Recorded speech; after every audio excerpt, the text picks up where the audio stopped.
Le agradezco enormemente a la Coordinadora General de Políticas Lingüísticas del Instituto Nacional de Lenguas Indígenas, el INALI, nos tome la llamada. Me refiero a la maestra Almandina Cárdenas de May. Maestra, muy buenos días. ¿Qué tal? Muy buenos días, David. Mucho gusto. Gracias por tomarnos la llamada. Pues Tijuana fue declarada ciudad multilingüe. Maestra, yo le agradecería enormemente que fuéramos literalmente desde el principio. ¿Por qué se declara Tijuana con esta naturaleza? Pero sobre todo, ¿por qué es importante poner este tema sobre la mesa? Claro que sí, con mucho gusto. Pues, en efecto, el 21 de mayo, que es el Día Mundial de la Diversidad Cultural para el Diálogo y el Desarrollo, y en el marco de la Feria de las Lenguas Indígenas Nacionales, que se llevó a cabo en esos días en la ciudad de Tijuana, en el Centro Cultural Tijuana, se declaró a Tijuana como ciudad multilingüe. Esto responde al hecho de que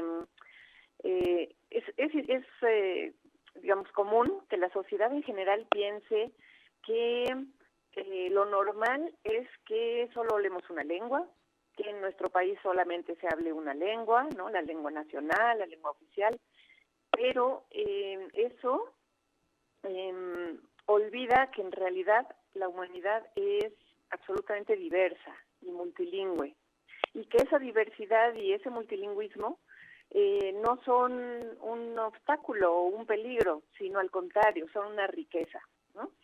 En el mundo se hablan alrededor de 7,000 lenguas, y si le preguntamos a cualquier persona que nos diga todas las lenguas que conoce, pues no pasa de unas 15, ¿no?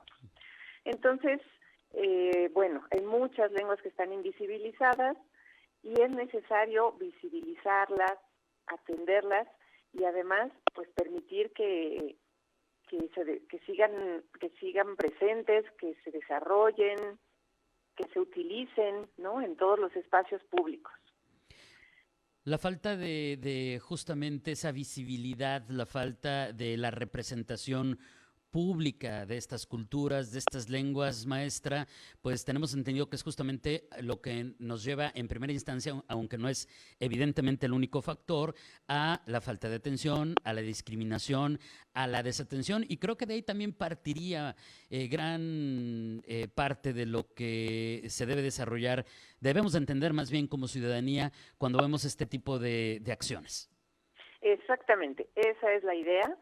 Que seamos capaces de ver a la diversidad lingüística, a todas las lenguas indígenas, como una riqueza, ¿no? Y en ese sentido, la ciudad de Tijuana es destacada porque tiene presencia de 54 de las 68 lenguas indígenas que se hablan en el país, además de muchas lenguas de otros países, ¿no?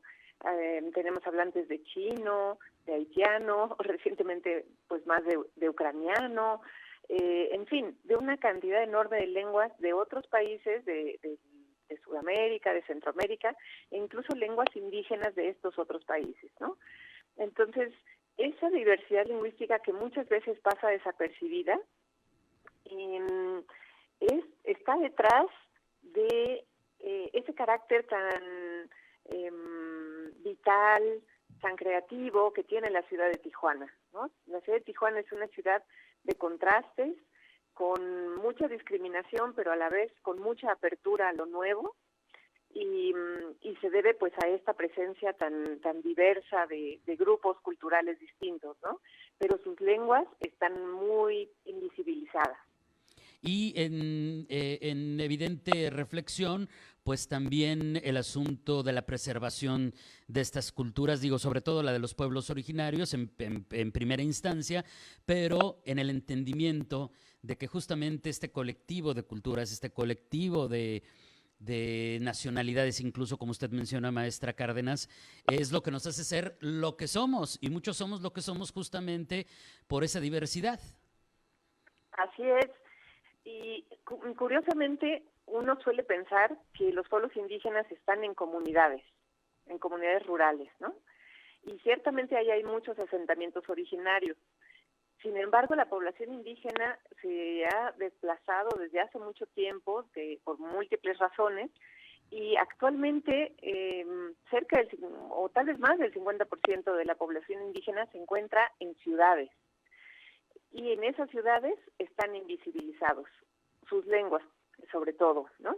Entonces, si queremos que las lenguas indígenas se mantengan, que sigan vivas, el papel de las ciudades es fundamental, ¿no? Es fundamental que ahí se les visibilice, se respeten los derechos lingüísticos de sus hablantes. Tenemos una ley general de derechos lingüísticos de los pueblos indígenas que garantiza ciertos derechos a los hablantes de lenguas indígenas, y los lugares en donde principalmente deben garantizarse es en los contextos urbanos. Entonces, bueno, nos parecía que era muy importante hacer este llamado, hacer esta concientización de la situación de las lenguas indígenas y del papel tan importante que cumplen las instituciones en las ciudades para el mantenimiento, desarrollo.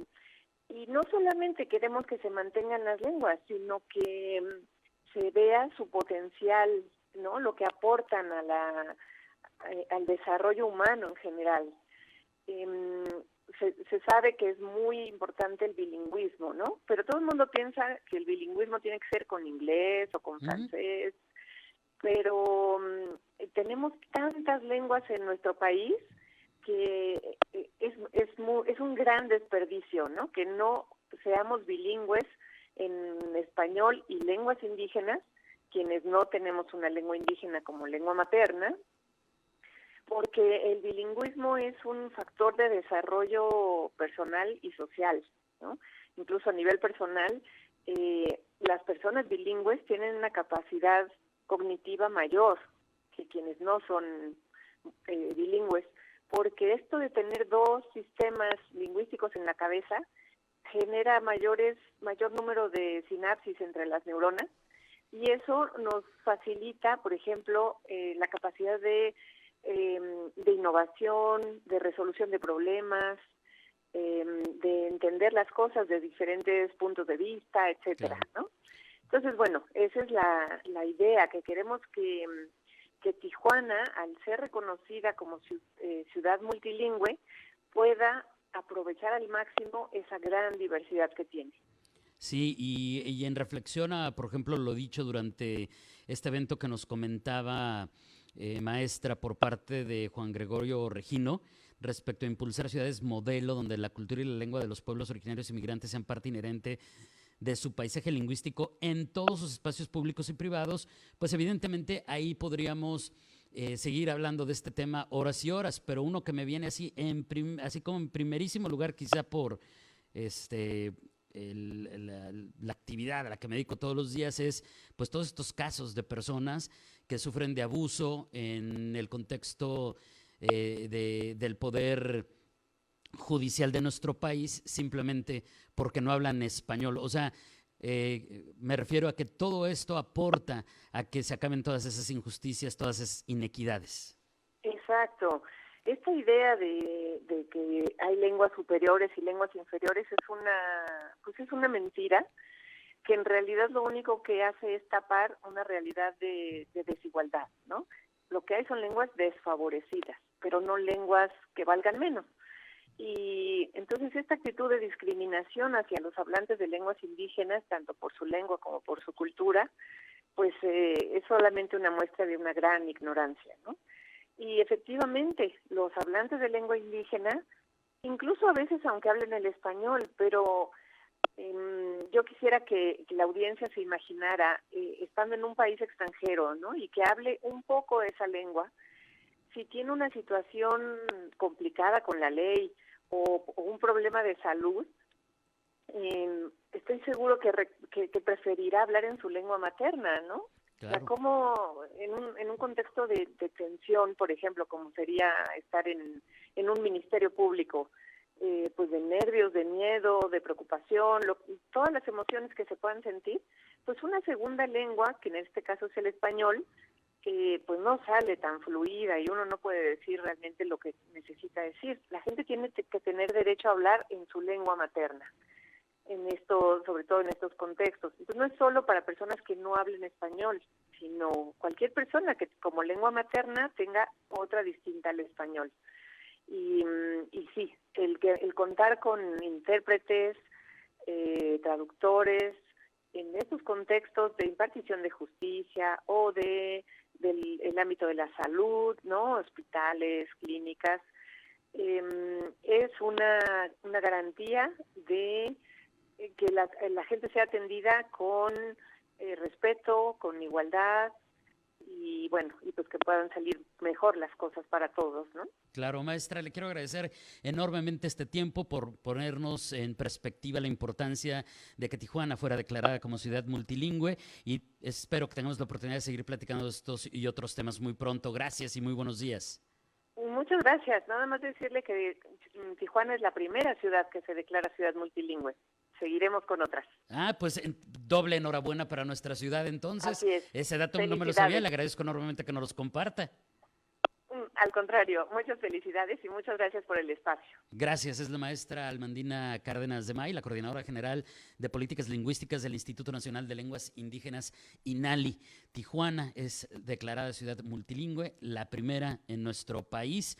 Es un territorio en el que se hablan 54 de las 68 lenguas indígenas nacionales, además de las que ya nos platicó la maestra Cárdenas.